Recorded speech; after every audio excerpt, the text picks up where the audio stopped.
I was humiliated as my wife threw me out for her lazy brother, so I let the bills teach them reality.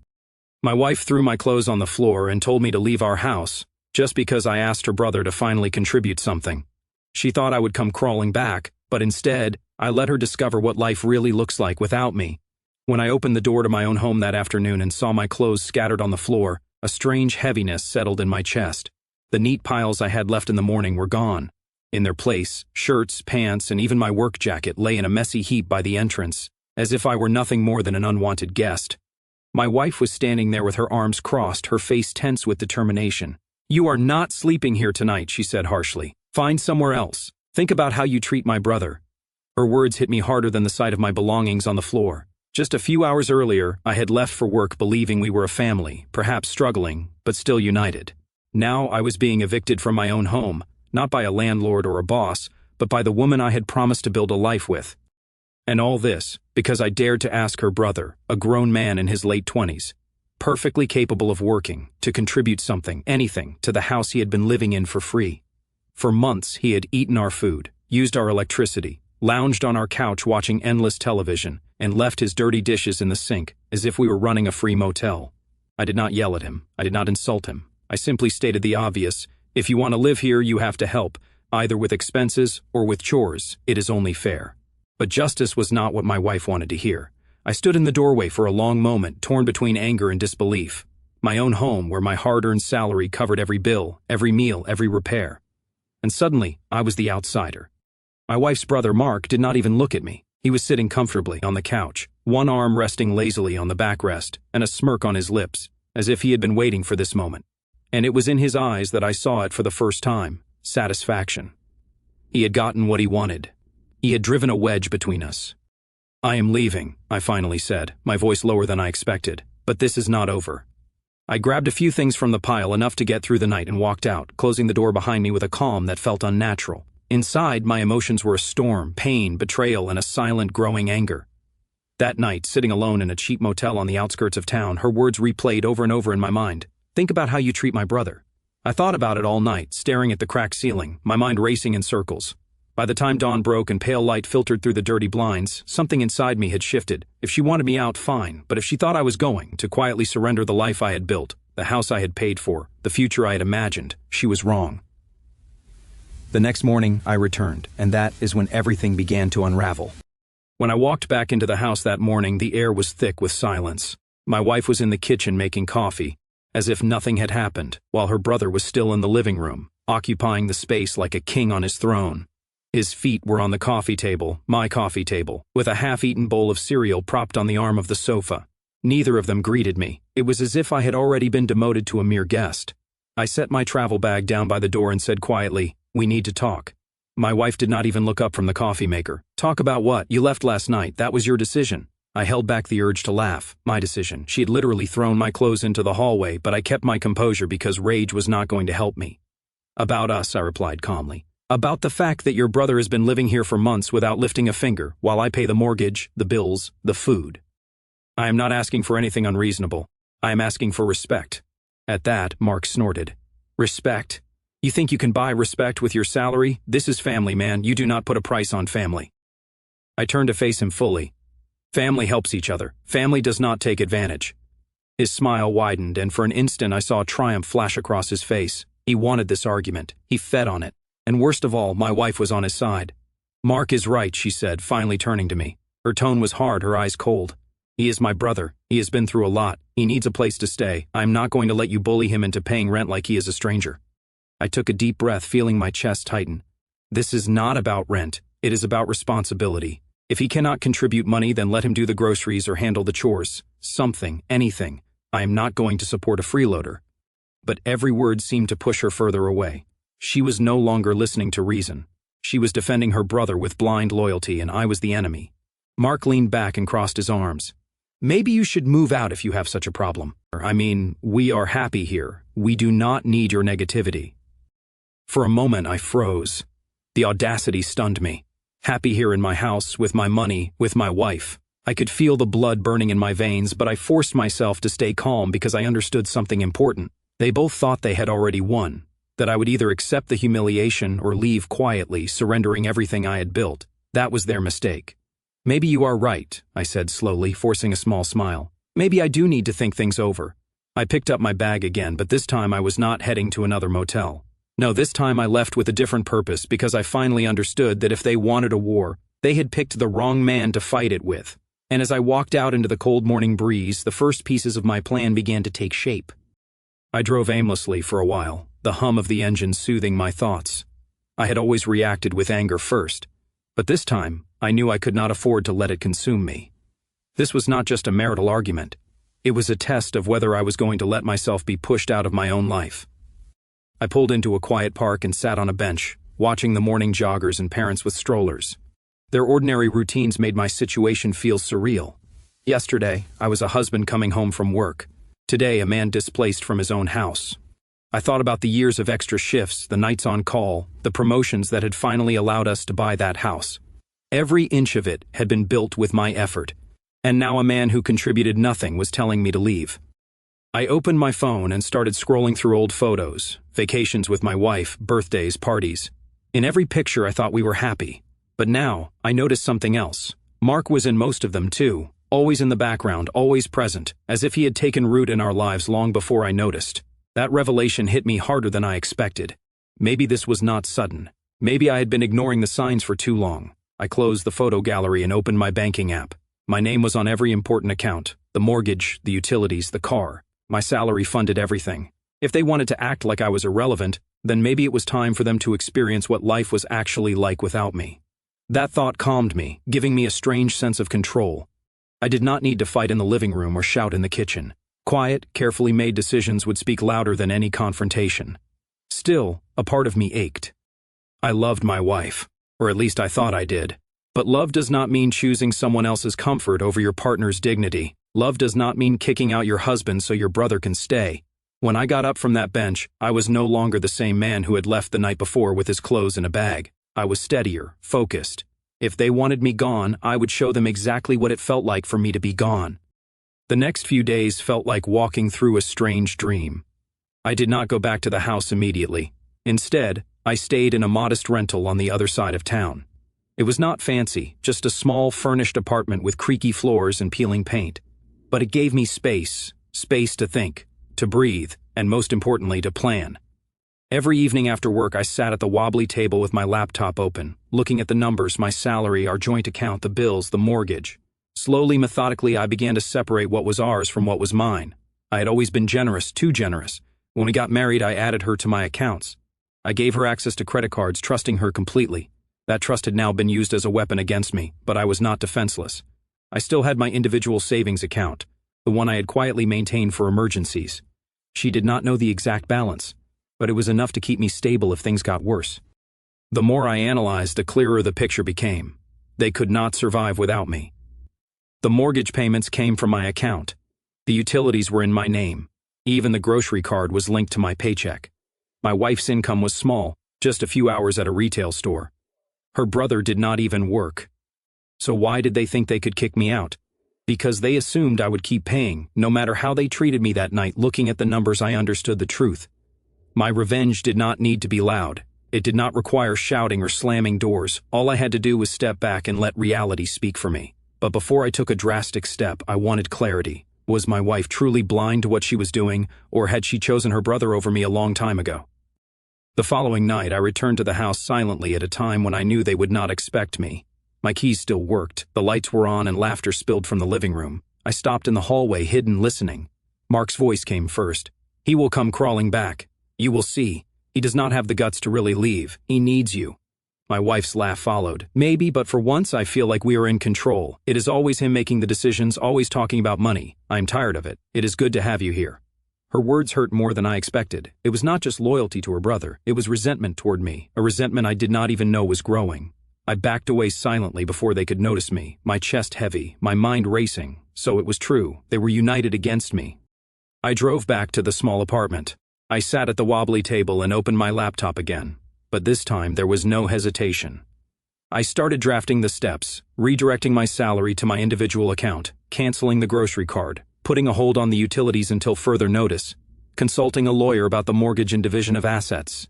It was all so simple. And the beautiful thing was this: I did not have to tell them anything. I closed the computer and leaned back, a strange calm settling over me. They wanted me to think about how I treated her brother. Fine. I had thought about it, and soon they would be the ones forced to think about how they treated me. The storm was not raging yet, but it was forming silently with certainty. The first real move I made was subtle. I redirected my paycheck. Instead of flowing into the joint account where my wife had free access, it now went to my individual account, the one she knew little about. It only took a few clicks, but the ripple it would create would be enormous. 2 weeks passed before I heard anything. During that time, I remained silent, living in a small apartment, going to work as usual, pretending nothing had changed. My phone would vibrate with occasional messages from my wife. "When are you coming back? We need to talk. Are you being stubborn?" I did not reply. Silence became my shield. Then one night my phone rang. This time she did not bother with pleasantries. "The mortgage payment was declined," she blurted out, furious. "What is going on?" I kept my voice calm. "I told you I needed time to think. I guess the bank account needed time to think too."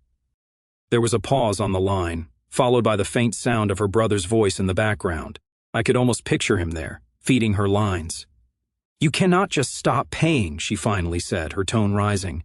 "This is our house, our life." "Our house," I repeated, letting the silence stretch.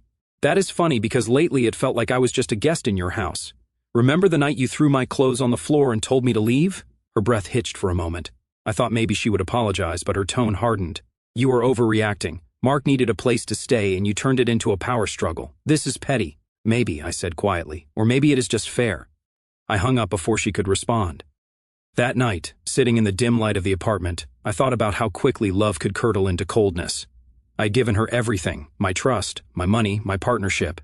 And now, when the balance of power shifted just slightly, she revealed how fragile her loyalty truly was. The following days brought more frantic messages. She called twice to tell me the utility bills had not gone through. Then came the text, "You expect me to cover all of this by myself? With what money?" I did not answer because that was the point. She could not. And deep down, I think she was starting to understand just how much of her comfortable life had been built on the foundation of my efforts. Still, I knew this was not the end. The pressure was building, and soon something would break. And when it did, I planned to be ready. By the third week, the cracks were visible, even from a distance. My wife was calling more frequently now. Not out of love, but out of necessity. The cheerful tone she used to have was gone, replaced by frustration, sometimes panic. One night she left a voicemail I listened to 3 times. "Listen, I cannot keep this up. The power company is threatening to shut us off. The grocery card does not work anymore. Mark is trying to find a job, but you know it is hard. Cannot we please just talk this out?" For the first time in weeks, I almost felt sorry for her. Almost. But then I remembered the image of my clothes dumped on the floor, the smirk on her brother's face, the sound of their laughter as they ridiculed me in my own living room. No, pity had no place here. At work, I carried on as usual. My colleagues had no idea about the storm brewing in my personal life. They joked at lunch, complained about deadlines, and I smiled along with them, all while knowing I was fighting a private war. My calm exterior was my armor. I did, however, meet with a lawyer, a quiet, meticulous man named David, who asked few questions but gave clear answers. He explained the situation with the mortgage, the rights tied to my name, and the protections I still had. His composure reassured me. I was not cornered. I had far more leverage than they imagined. "Take your time," David advised me. "Do not act rashly. Pressure reveals the truth. Let us see how they handle it." And so I did. A few days later, another call came. This time, my wife's voice was sharper, almost accusatory. "Are you enjoying this? Watching us struggle while you are comfortable somewhere else?" I let a second of silence pass before answering. "I am not enjoying it, but I am learning what my presence meant, what my effort was worth." "You are punishing me for loving my brother," she shot back. "No," I said quietly. "I am showing you what happens when you choose him over me." The line went silent after that, but I knew she had heard me. That night, for the first time in weeks, I slept soundly, not because the war was over, but because I could feel the tide was turning. The next weekend, curiosity got the better of me. I drove by the house late at night, parking across the street where shadows covered my car. The porch light flickered weakly, and the blinds were half drawn. Through a crack, I saw movement inside. My wife was pacing with the phone in her hand, while Mark lounged on the couch with a video game controller. Even from a distance, the tension was palpable. She was gesturing sharply, her voice raised though muffled by the glass. He, in contrast, just shrugged, his eyes never leaving the screen. The scene told me everything I needed to know. The pressure was working. 2 days later, my phone vibrated with a message from her. "We need to meet, just you and me," I agreed. We met at a quiet diner on the edge of town. She looked tired with hastily applied makeup to hide the dark circles under her eyes. For the first time in months, she was not acting like someone with the upper hand. She started without preamble. This cannot go on. I cannot keep paying for everything, I cannot. And Mark is trying, but he has not found anything steady yet. I stirred my coffee slowly, watching the cream swirl. So now you understand what I was saying. One person carrying everything is not sustainable. I asked for help. You kicked me out instead. Her lips tightened. I overreacted. I was just trying to protect him. By destroying us? I asked softly. The words seemed to sting her. She looked away, clutching her mug. I do not want to lose our marriage. It was strange hearing her say it. Weeks ago, she had chosen her brother without hesitation. Now, with the walls closing in, she suddenly remembered what we had built together. But I was no longer the same man she had cast aside. The marriage, I said carefully. It is not about one person sacrificing everything while the other defends someone who refuses to grow up. If we are going to survive this, things have to change radically. She nodded too quickly, as if agreeing was the only rope she had left to cling to. But her eyes flickered with hesitation, and I knew then that she wanted me back, but not enough to truly stand up to him.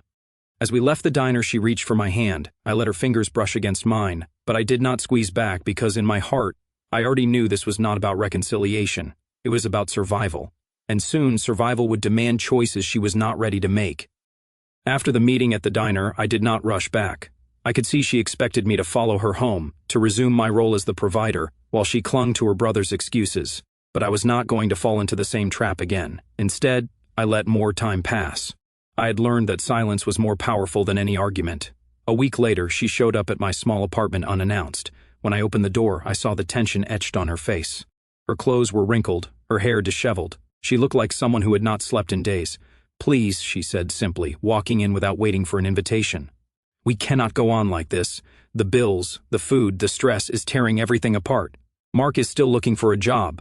But her voice trailed off, and for the first time she did not sound defensive. She sounded defeated. I motioned for her to sit, but I did not soften my voice. So you want me to come back and fix everything while he stays? Her hands twisted in her lap. He is family. I cannot just throw him out on the street. And I am not? I asked quietly. She flinched but did not answer. I leaned back, studying her. Do you remember the night you told me to leave? You chose him without a second thought. You threw our marriage away to protect someone who refuses to protect himself. You laughed at me with him in our own living room. Do you think I can just forget that? Tears welled in her eyes. I was not laughing at you. I was angry. I felt like you controlled everything with the money.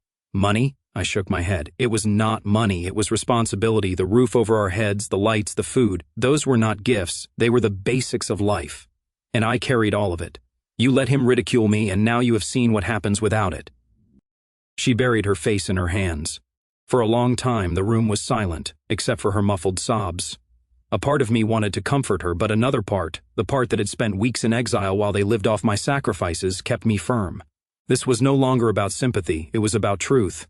Finally, she looked up. Her voice was small, shaky. What do you want me to do? The question hung in the air. It was the first time she had asked me, not demanded, not accused, asked.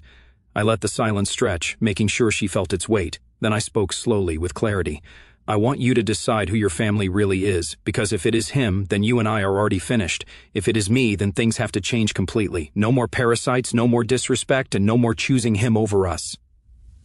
Her eyes widened, as if the ultimatum had shocked her. But I had no other choice. I had been patient, I had been quiet, and I had shown her what life was like without me. Now it was her turn to face the decision she had avoided for too long. She opened her mouth to respond, but closed it again, looking at the floor. And in that silence, I understood that the real climax was not what I would do, but what she was capable of doing. The days following her visit stretched long and uncomfortable. She did not give me an answer that night, and I did not press her. Instead, I let her return to the house where Mark was still sitting on my couch, eating food bought with money that no longer came from my pocket.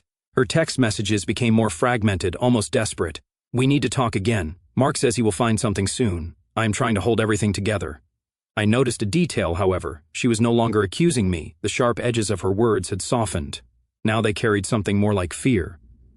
One evening I drove by the house again. This time the windows were dark, except for a dim glow in the kitchen. A single bulb illuminated my wife sitting at the table, her head in her hands, while Mark paced back and forth, yelling. I could not hear the words, but I did not need to. The body language was enough. He was frustrated, cornered, taking out his anger. She was overwhelmed and, for the first time, I saw the shift I had been waiting for. Their alliance was cracking. The next morning she called. Her voice was exhausted. "I cannot do this anymore," she said. "I told Mark he has to leave. He screamed at me, called me selfish, but I do not care. I cannot keep destroying everything for him." Her words settled over me slowly, like the tide. Part of me felt relief, part of me sadness. It should not have taken so much pain for her to realize what I had known from the beginning. So I said carefully, "You have made your decision." "Yes," she whispered. "I choose you if you will still have me." The silence stretched between us. I thought of the laughter I had heard weeks ago, of the image of my belongings carelessly tossed on the floor, of the sting of betrayal in her eyes as she took his side. Could I trust her again? That question was still lingering in my mind when I ended the call with a quiet, "We will see," because forgiveness, I knew, was not something I could hand over as easily as a paycheck. When I finally walked back into the house, it felt different. The energy that had once been thick with arrogance and defiance was gone. Mark's shoes were no longer by the door. His clutter no longer littered the living room. The silence that greeted me was heavy, but it was mine. My wife was in the kitchen, her eyes red from crying. For a long moment, neither of us spoke. Then she whispered, "He is gone." I nodded slowly, setting my keys on the table. "And what about us?" She took a hesitant step toward me, as if afraid I would push her away. "I want us to come back. I want to fix what I broke." Her voice trembled, and for the first time it sounded sincere, not defensive, not angry, just vulnerable. I looked around the house, remembering the nights I had spent away, the weeks of silence, the pain of being cast out of the life I had built. I remembered the motel ceiling, the empty apartment, the sound of their laughter at my expense. "I am not sure I can forget," I said quietly. "But I can try, on one condition." She held her breath. "Anything. No more secrets, no more choosing him or anyone else over us. If you want this marriage to survive, you have to be with me, not against me." She nodded quickly, almost desperately. "I will, I promise." Her words were soft, but I knew promises were easy. Trust, on the other hand, would take a long time to rebuild. That night, as we sat at the same kitchen table where so many arguments had erupted, there was no shouting, no laughter at my expense, just silence. Heavy, but cleansing. I did not need revenge in the form of screams or triumphs. My revenge had already happened silently, over weeks of absence. She had lived without me, without my support, without my presence. She had chosen her brother, and reality had shown her the cost. In the end, my victory was not in forcing her to see. It was in letting her live with her decision long enough to regret it. And as I sipped my coffee the next morning with the house at peace for the first time in months, I knew sometimes the most powerful revenge is simply to step back and let the truth do the work for you. Ignoring the personal details, the recent events are a prime example of a psychological loop that many people are unknowingly falling into. In many families, the language of loyalty and sacrifice is quietly twisted until responsibility becomes exploitation. Someone works, carries the bills, and holds the structure of daily life together, while others hide behind the comforting words "family helps family." Over time, that phrase can become a shield for avoiding accountability. What began in this household as a simple request for fairness slowly turned into a toxic loop. One person enabling, another exploiting, and the one carrying the burden being painted as the villain for finally asking for balance. The moment the husband's clothes were thrown onto the floor was not just an argument about money or chores. It was the visible breaking point of a deeper pattern that had been quietly growing for years. When we step back and look at it calmly, the tragedy here is not just the brother who refused to stand on his own feet, but the emotional blindness that allowed it to continue. Society often teaches us that maintaining family harmony is more important than confronting uncomfortable truths. We are told that patience is noble, sacrifice proves love, and that speaking firmly about boundaries somehow makes a person selfish. Yet the reality this story reveals is the opposite. Silence can allow disrespect to grow, and generosity without limits can quietly invite exploitation. The husband did not destroy the family by stepping away. He simply stopped holding up a system that had stopped respecting him. And that is the moment where the story begins to speak directly to you and to me. Because many people listening to stories like this recognize pieces of their own lives inside them. Perhaps you have been the one expected to endure quietly, to keep paying, forgiving, accommodating, because confronting the truth would cause drama. But drawing a boundary is not cruelty. It is clarity. Sometimes the most honest act in a relationship is refusing to continue a pattern that slowly erases your dignity. The protagonist did not scream or fight endlessly. Instead, he stepped back and let reality expose what words never could. And in doing so, he forced everyone involved, including himself, to face the real question beneath the conflict. Who is truly willing to protect the relationship, and who is simply protecting their comfort? By the time the house fell silent again, the lesson had already written itself. Respect cannot survive where responsibility is one-sided. Love cannot grow where loyalty is demanded but never returned. And sometimes, the strongest move a person can make in a broken dynamic is not revenge, but distance long enough for truth to become unavoidable. So now imagine yourself in that moment. If someone you loved forced you out of your own life to protect a relative who refused to contribute, and only chose you again after reality collapsed without you, would you rebuild that relationship, or would you walk away knowing the price of being taken for granted once before?